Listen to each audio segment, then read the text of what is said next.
Bonjour et bienvenue à une présentation sur un sujet vraiment très important.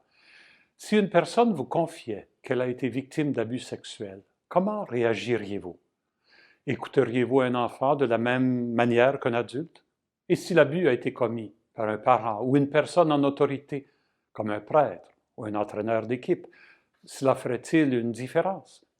Qu'en est-il de la situation où une personne vous parle d'une confidence qu'elle a elle-même reçue d'une victime d'abus? Dans cette vidéo, nous aimerions partager quelques-unes des meilleures pratiques acquises au fil des décennies sur la manière de recevoir et de réagir à une allégation d'abus sexuel. Mon nom est Paul-André Durocher, je suis l'archevêque de Gatineau.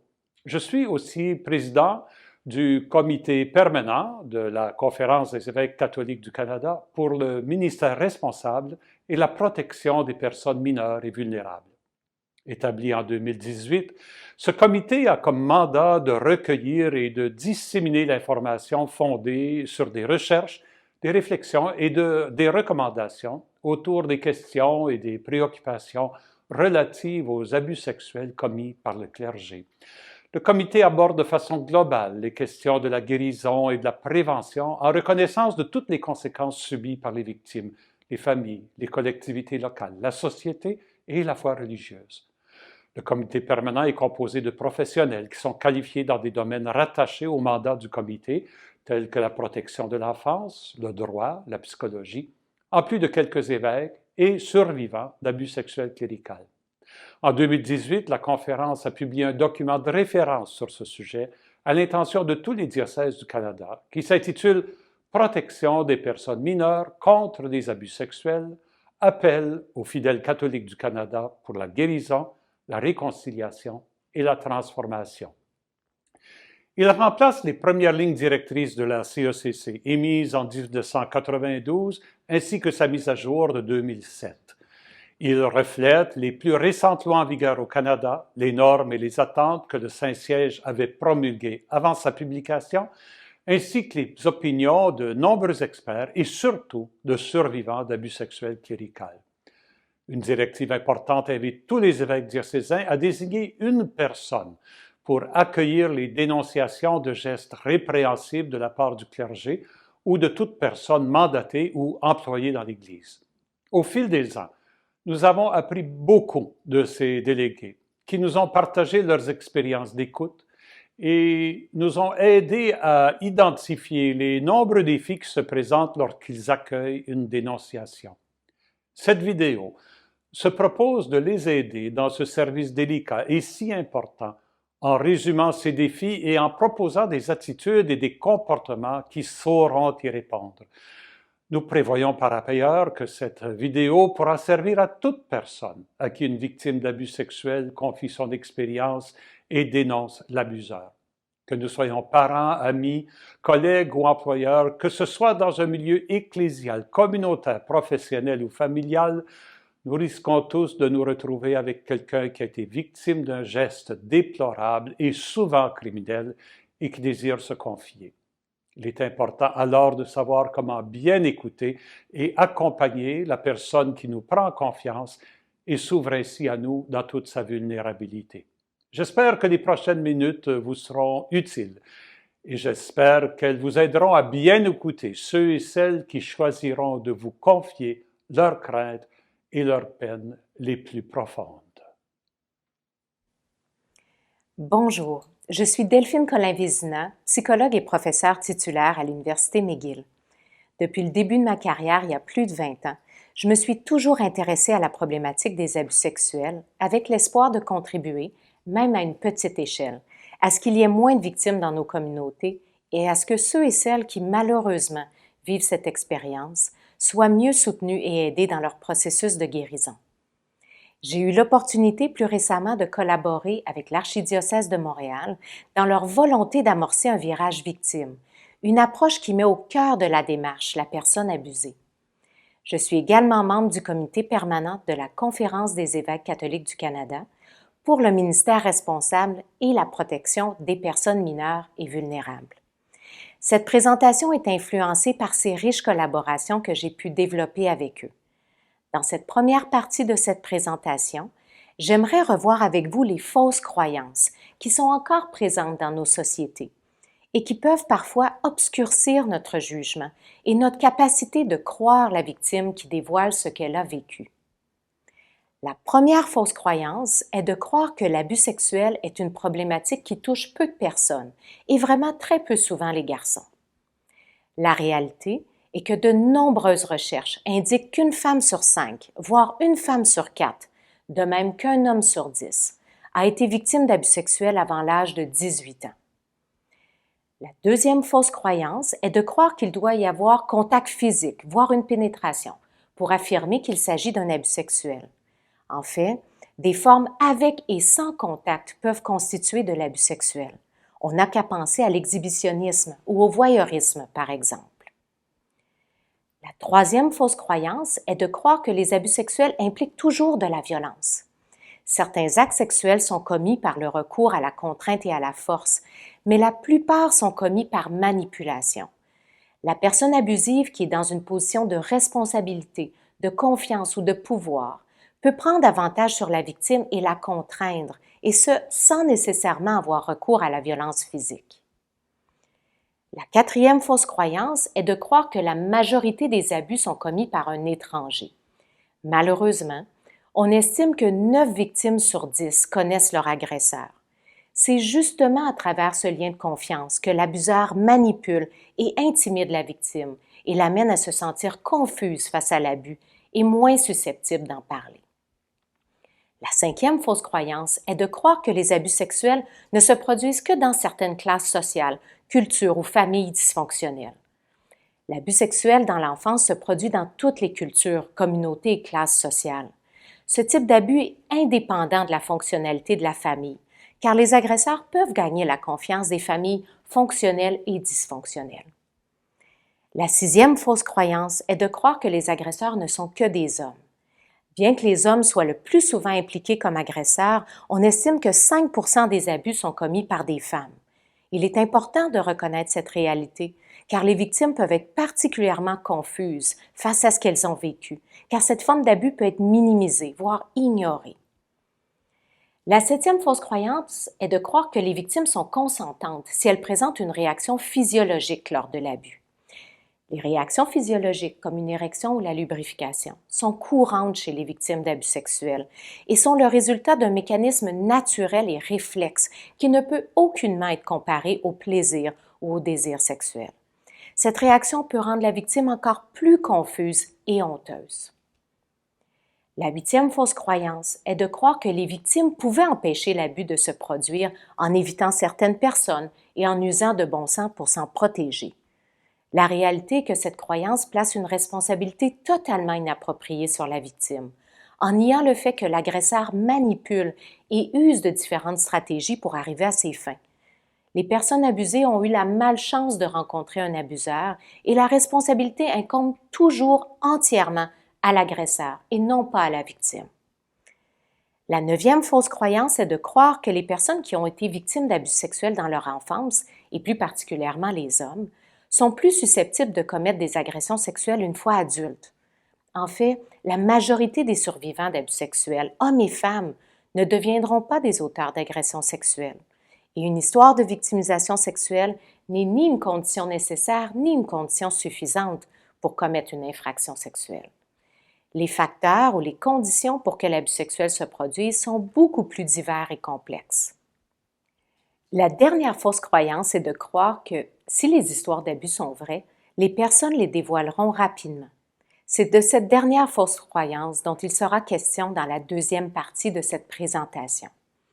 Malgré les récents mouvements sociaux et les campagnes de prévention qui encouragent les victimes et les survivants à révéler leurs abus et à chercher de l'aide professionnelle, les victimes retardent souvent leur déclaration ou même ne la font jamais. La divulgation n'est pas seulement une question de courage. Au contraire, de multiples obstacles empêchent les personnes maltraitées de révéler la violence qu'elles subissent. La peur des représailles, la honte, le sentiment de culpabilité, la crainte de ne pas être crue ou les menaces de l'abuseur. Lorsque la personne dévoile un abus, le plus important est de se placer en position d'écoute et de respect. Cette personne recherche d'abord et avant tout à être crue et validée dans son expérience. Alors nous pouvons dire « Merci de me faire confiance en me parlant de cet événement. Je suis vraiment attristée par ce que tu me racontes. » Et surtout, on peut souligner à la personne victime qu'elle a bien fait d'en parler. Il est normal que la personne qui reçoive le dévoilement se sente fâchée, impuissante ou attristée lors d'une révélation. Mais elle doit toujours réguler ses propres émotions et démontrer de la compassion. Si on se montre très en colère ou au bord des larmes, la personne qui dévoile pourrait avoir l'impression qu'elle n'aurait pas dû vous en parler. Il faut donc trouver le bon équilibre entre se montrer empathique, mais sans être débordé par nos propres émotions. La divulgation est un processus difficile et délicat et doit être accueilli avec empathie et sensibilité, étant donné le risque énorme que prend la victime lorsqu'elle se décide à la faire. Les présentations qui suivent, offertes par Sœur Accom et professeur des mesures, permettront de rendre concret cette démarche et, nous l'espérons, vous permettront de vous sentir mieux outillé pour recevoir des dévoilements et pour jouer ce rôle si important de soutien envers les victimes. Je suis sœur Marie-Josée Accom, servante du 5 heures de Marie. Depuis ma tendre enfance, je suis animée par le désir de venir en aide aux personnes vulnérables. Ce désir m'a d'abord amenée à me consacrer au Seigneur dans la congrégation dont le charisme et la mission sont orientés vers l'aide aux personnes les plus défavorisées de notre société, en particulier les femmes et les enfants. Après plusieurs années de ministère, mon désir m'a amené à étudier le counseling et la spiritualité à l'Université Saint-Paul d'Ottawa. Après avoir obtenu ma maîtrise, ce même désir m'a conduit à l'Institut Southdown, où je suis actuellement membre de l'équipe clinique. Dans cette présentation, j'aimerais aborder l'écoute active dans une situation de divulgation. Prendre le temps d'écouter une personne qui vit une situation de détresse est un geste thérapeutique, car cela permet d'établir des relations de qualité avec cette personne.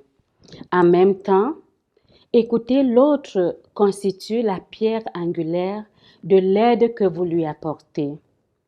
Votre capacité à écouter activement une personne qui a été victime d'un abus est une compétence précieuse, étant donné le caractère secret qui très souvent entoure ces actes. Écouter la victime constitue donc une pierre angulaire de l'aide que vous lui apportez. C'est aussi la meilleure façon de lui montrer du respect. Mais cela n'est pas toujours facile dans un monde rempli de distractions. Le téléphone, la télé, le murmure intérieur, etc. En ce sens, l'écoute devient un art que l'on acquiert à travers la pratique. Pour une écoute active de qualité, je vous suggère 3 principaux éléments sur lesquels vous devez agir. Votre propre personne, l'aspect verbal et les aspects non verbaux. Au niveau de vous-même, il est bon de faire l'effort d'écouter la personne avec attention, car c'est un sujet qui lui tient à cœur. Prenez ce que la personne dit au sérieux, même si vous ne pouvez croire que la personne accusée ait pu causer ce tort. L'expérience nous a appris qu'il faut écouter ce qu'on nous dit, même si c'est difficile à croire. Il est bon de valider la personne. Comment? En étant tout simplement présent. Il s'agit d'écouter activement l'autre personne et de lui prêter une attention particulière. La validation n'est pas un accord. Vous pouvez valider sans accepter le point de vue de quelqu'un. Concentrez-vous sur la personne, sur ce qu'elle vit et sur son point de vue sans porter de jugement. Lorsque vous êtes concentré sur ce que la personne vous rapporte, montrez votre intérêt par des signes verbaux et non-verbaux. Sur le plan non-verbal, surveillez votre posture. Asseyez-vous bien droit, mais soyez à l'aise. Faites face à la personne directement. Établissez un contact visuel pendant que l'autre personne parle, sans pour autant être trop insistant. Limitez les distractions. Soyez présent et attentif. Chassez les pensées superflues. Lorsque vous faites preuve d'écoute active, vous devez éviter de regarder votre téléphone, votre montre ou d'autres personnes. Hochez la tête de temps en temps pour indiquer que vous écoutez. Surveillez vos expressions faciales afin de ne pas exprimer de désaccord, d'irritation ou d'émotions négatives avant d'avoir entendu la personne. Vous pourrez réagir plus tard. Essayez de veiller à ce que les expressions du visage, les sourcils et votre allure générale s'accordent avec le ton de la conversation. Ainsi, lorsque vous écoutez une personne qui se confie, votre visage doit refléter la compassion. Sur le plan verbal, vous pouvez montrer votre intérêt par des questions qui aident à clarifier et montrer que vous essayez vraiment de comprendre. Il est utile de résumer de temps en l'autre l'idée que vous venez d'entendre. Ensuite, votre interlocuteur peut aborder une idée avec la conviction que vous l'écoutez vraiment. Assurez-vous d'avoir tout compris. Permettez-moi de récapituler pour être sûr que j'ai bien saisi. C'est un moyen de dissiper toute confusion. Pour résumer, ce que je t'entends dire est « Est-ce correct ?» Rebondissez avec les onomatopées comme « Ah, oh non » ou « incroyable » pour montrer que vous faites de l'écoute active. Écouter avec toute votre attention signifie rester neutre et bienveillant. Il est mieux d'entendre parler l'autre sans se faire d'opinion jusqu'à ce qu'il finisse de s'exprimer. En d'autres termes, ne pas laisser libre cours aux idées préconçues et bannir toute tentative d'interprétation. Laissez la personne s'exprimer sans l'interrompre. Cela implique généralement de brèves périodes de silence, de quelques secondes par exemple. Ne craignez pas de garder le silence quand cela s'impose. Vous n'avez pas besoin de toujours répondre ou de faire un commentaire. En écoute active, laisser l'autre s'exprimer sans interruption, c'est aussi éviter de terminer les phrases à sa place, car vous pouvez vous tromper. Pendant que vous écoutez, essayez de fermer votre dialogue interne, car il est difficile d'écouter attentivement la personne et votre propre voix interne en même temps. Il vaut mieux garder vos réactions pour la fin. Vous pouvez alors dire des phrases rassurantes telles « Je sympathise avec vous ». Je vois que cela vous affecte beaucoup. Évitez d'enquêter, de poser des questions répétées ou de demander à la personne de répéter ce qu'elle a dit. Ne cherchez pas à obtenir de l'aide pendant que la personne vous parle. Il ne faut jamais insister pour obtenir des informations, douter des révélations de la personne, faire des promesses que vous ne pouvez pas tenir. Il faut éviter de nier ou minimiser l'importance de ses problèmes et de ses besoins et aussi éviter l'utilisation d'un langage dévalorisant, l'adoption d'une attitude de jugement. Par exemple, il ne serait pas souhaitable de dire à quelqu'un « Tu aurais dû en parler à quelqu'un avant » ou alors « Je n'arrive pas à y croire, je suis choqué ». L'écoute active et empathie. Mettez-vous à la place de la personne qui a été victime d'un abus. Essayez de ressentir ce qu'elle ressent pendant qu'elle vous parle. Imaginez-vous dans sa situation. Que ressentiriez-vous? Comment réagiriez-vous? C'est la pratique de l'empathie. L'empathie consiste à voir le monde comme l'autre personne et à se mettre véritablement à sa place.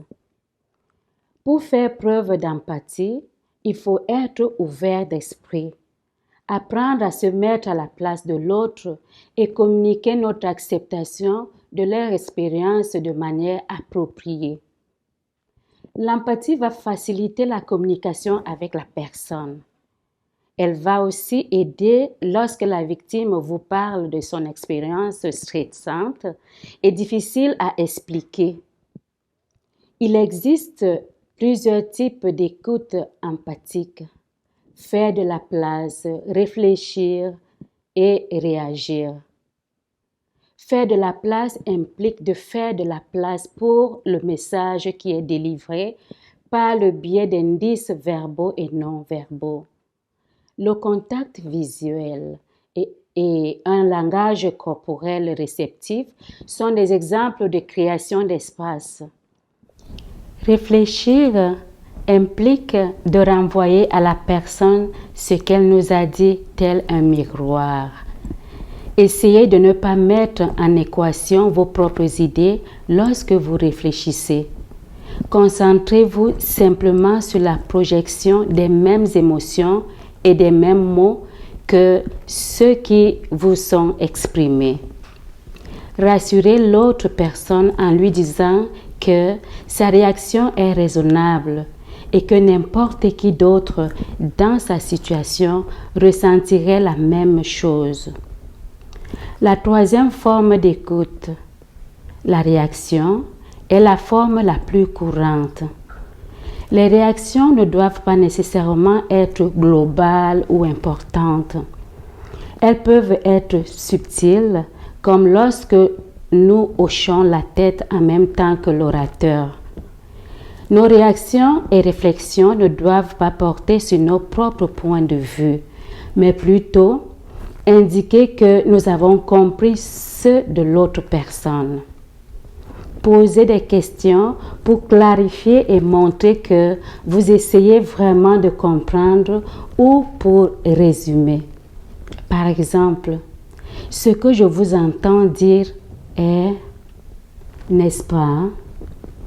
L'écoute active n'est pas facile. C'est un art qui demande beaucoup d'entraînement et peut parfois être éprouvante. J'espère que ces quelques stratégies vous aideront dans votre pratique à offrir aux personnes victimes d'abus cette oreille attentive et ce cœur ouvert qu'elles sollicitent en venant vers vous pour faire une divulgation. Je suis Carlène de Mazur, professeure émérite et directrice fondatrice du Centre de protection des mineurs et des personnes vulnérables de l'Université Saint-Paul à Ottawa. Depuis plus de 25 ans, je travaille dans le domaine de prévention des abus dans différents pays. Comme la professeure Delphine Colin-Vizina, je suis membre du comité permanent de la Conférence des évêques catholiques du Canada pour le ministère responsable et la protection des personnes mineures et vulnérables. Dans cette courte présentation, j'aimerais m'attarder à 3 points. D'abord, l'abus ne peut rester secret. Ensuite, l'importance de signaler l'abus aux instances appropriées. Et finalement, la nécessité de faire un rapport écrit après la révélation de l'abus. Le premier élément concerne le secret. Le fait que la victime garde le secret concernant l'abus est d'une grande importance pour l'auteur de l'abus. Ce n'est que dans ce cas qu'il peut continuer à commettre des abus sur cette victime ou sur d'autres et à maintenir sa réputation. Très souvent, cet abuseur tentera de convaincre la victime de garder le silence sur les abus. Il pourrait dire qu'elle ne sera pas crue ou que la conséquence négative de la révélation touchera principalement la victime et sa famille. Il utilisera du chantage et de la manipulation en disant à la victime qu'il pourrait finir en prison, que ses proches seraient trop peinés, que sa famille ne serait plus la bienvenue dans la communauté. Ceci ne s'applique pas uniquement aux enfants. À l'adulte vulnérable, l'abuseur pourrait dire que c'était bien elle, la victime, qui a voulu cette situation et que personne ne croira que lui, tant aimé dans la communauté, peut avoir fait une telle chose. La personne qui veut dénoncer a donc très souvent peur et pourrait vous demander, même vous supplier, de garder confidentiel ce qu'elle va vous dire. Il est important d'expliquer la nécessité de ne plus tenir secret les abus. Le dévoilement ne peut être limité à vous deux. Pour mettre fin à l'abus et commencer le long processus de guérison, le secret doit être brisé. Rompre le silence permet d'entamer ce chemin, notamment en permettant de libérer la parole et d'obtenir l'aide psychologique et juridique nécessaire. Le deuxième point, soulevé dans ma présentation, concerne l'importance de signaler l'abus aux autorités. Chaque province, chaque région, chaque pays a ses propres règles concernant la nécessité de signaler les abus, donc il est important de les connaître. Par exemple, dans le cas du Québec, lorsque la personne est mineure, donc qu'elle a moins de 18 ans, la loi exige que la protection de la jeunesse soit portée à la connaissance des faits. En ce qui concerne l'Ontario, il faudra informer la Société d'aide à l'enfant seulement pour les jeunes de 15 ans et moins. Ainsi, en Ontario, l'obligation stricte de signalement ne s'applique pas à un enfant ou un jeune de 16 ou 17 ans, bien qu'une personne peut signaler un cas concernant un jeune de 16 ou 17 ans. La Société d'aide à l'enfance décidera après s'il y a lieu de signaler l'abus à la police. Ainsi, dans certaines provinces, l'obligation de signalement s'applique à tous les jeunes avant l'âge de 18 ans. Dans d'autres provinces, cette obligation s'applique aux jeunes jusqu'à l'âge de 15 ans. Il est donc important de connaître la loi dans votre province, région ou pays. Et qu'en y a-t-il des soupçons des abus? Si une personne a des motifs raisonnables de soupçonner des abus, elle doit immédiatement faire part de ses soupçons et des informations sur lesquelles ils reposent. Et en attendant que les services civils prennent des mesures, il est important de s'assurer que la personne est en sécurité. Trouver un endroit où aller à la suite d'un dévoilement peut être difficile, aussi bien pour un enfant que pour un adulte.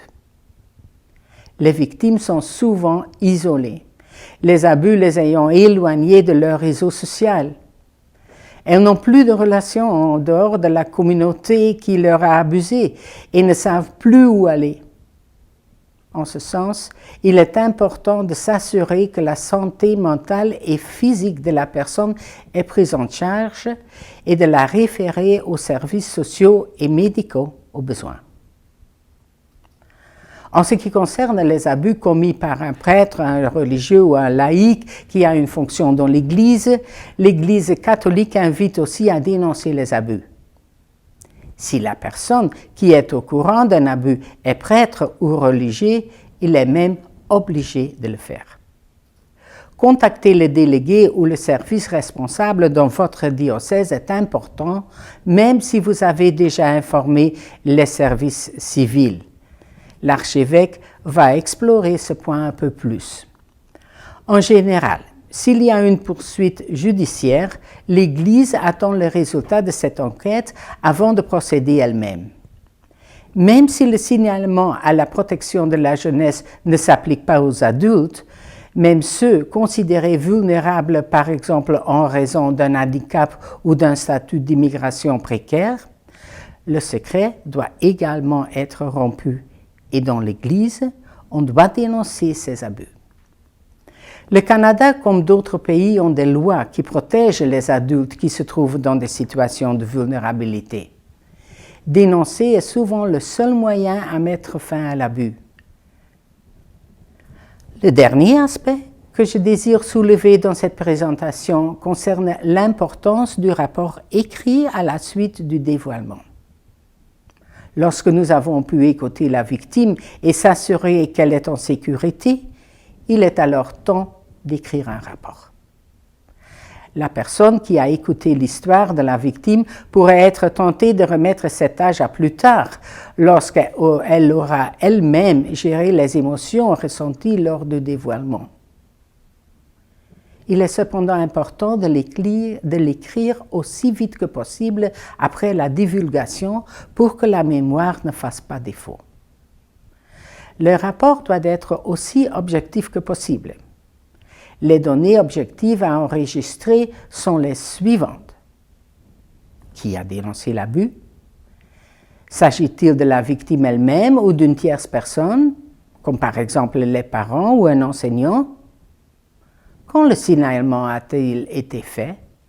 Où, à quelle heure et comment? Par email, par téléphone, en personne? De quel type d'abus s'agit-il? Nous nous sommes concentrés sur les abus sexuels dans cette formation, mais y a-t-il aussi des soupçons de violence physique ou psychologique ou d'abus spirituels? Qui a commis l'abus?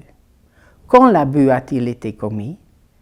S'il s'agit d'une tierce personne qui rapporte un événement soupçonné vécu par quelqu'un d'autre, on demande ce qui a provoqué le soupçon et quand.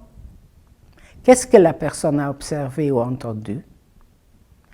Et après avoir pris note de ces données objectives, la personne qui a écouté le récit de l'abus peut faire un compte-rendu du déroulement de la conversation pour sa propre mémoire ou parce que la politique diocésaine l'exige. Si possible, notez littéralement ce qui a été dit. N'organisez pas le récit, mais suivez l'ordre tel que suivi par la personne. Notez vos considérations et opinions séparément. Un bon rapport peut contribuer à ce que la victime n'ait pas à répéter maintes fois l'abus subi. C'est une façon de la soutenir dans son cheminement. Permettez-moi de vous rappeler quelques éléments procéduraux. Premièrement, si un prêtre, un agent pastoral ou un employé de l'Église catholique reçoit une allégation d'une victime ou de quelqu'un qui rapporte l'abus possible d'une tierce partie, il ou elle doit en informer le délégué ou la déléguée de l'évêque le plus tôt possible. De plus, si la victime est toujours mineure, la personne qui a reçu l'allégation doit avertir les autorités civiles responsables de la protection de l'enfance dans leur province.